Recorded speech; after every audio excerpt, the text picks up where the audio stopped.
chance to do better. So let's talk about that with Sean Spicer. He's the communications director for the RNC. First off, Sean, congratulations.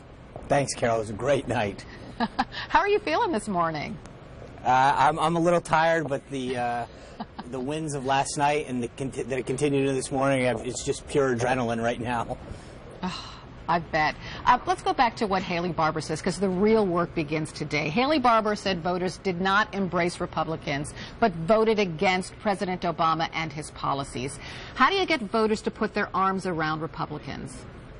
Well, I think Haley's right that we have an opportunity now. We've talked about the different direction that we take the government, both at the state and the federal level. And I think we have an opportunity now to show the voters that when we talk about focusing on the economy, when we talk about focusing on education, that we mean it, and that you're going to see a lot of activity coming out of Congress and coming out of different state houses that are looking to improve the economy, create jobs, create a better America for folks, whether it's at the federal or the state level. So we got to prove that we were worthy of the vote last night. President Obama has already reached out to Senator Mitch McConnell, the man who will likely lead the Senate. Can we expect the two men to talk soon and come to some sort of common ground? Well, I'm definitely going to expect the leaders to talk. But I think, look, the president himself said that his policies were on the ballot. And so last night, to some degree, was a repudiation of those policies. I think he's got to eat some crow, if you will, and say, okay, guys, I put my policies on the line. You won. Let's find some areas where you think we can work together. But there are 300 and some odd bills sitting on Harry Reid's desk that didn't get moved. A lot of them are bipartisan. That's a great place to start. And to say to the president, hey, there's a lot of things that folks in your party want to get done. What if we start moving those first? And you, as a sign of good faith, sign some of these things into law that'll get the economy moving again, which is something that you actually have talked about wanting to do yourself. There is some concern there will be friction within the Republican ranks. Senator Ted Cruz, for example, he's not exactly enthusiastically supporting Mitch McConnell for majority leader. Listen to what he told CNN. Will you support Mitch McConnell as your leader in the United States Senate?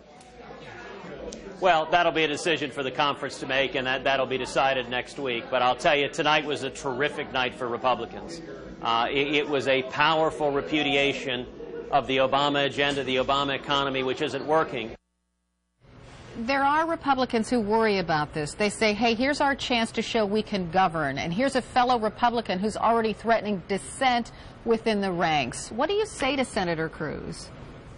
Well, look, I think that right now, as Senator Cruz pointed out, we had a great win. I think the senators and the senators-elect are going to get together, talk about an agenda, and iron things out. Look, this happens in every party, Carol. You know that after the last election, Hillary Clinton and Barack Obama had gone at it. She ended up serving as a Secretary of State, and they became fine friends, as has been well documented. So I think that we're going to have a big family discussion. There's no question about it. But at the end of the day, I think that our party went into this election knowing that if we were given the opportunity to lead, that we would come together and move forward with an agenda that would be in the best interest of America. So I do think there's going to be a very healthy and lively debate in both the House and the Senate conferences and throughout the rest of the party as we head now into 2016.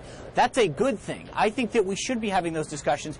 But what you saw last night was when the Republican Party is unified, we win all over this country, whether it's Maryland, Illinois, Massachusetts. So as a united party, we can win. Now we have to show not only the American people, but our own party that we can follow through on what we said we were going to do. Sean Spicer, thanks for being with me this morning, because I know you're a little tired, but again, congratulations and thanks so much. Thanks, Carol.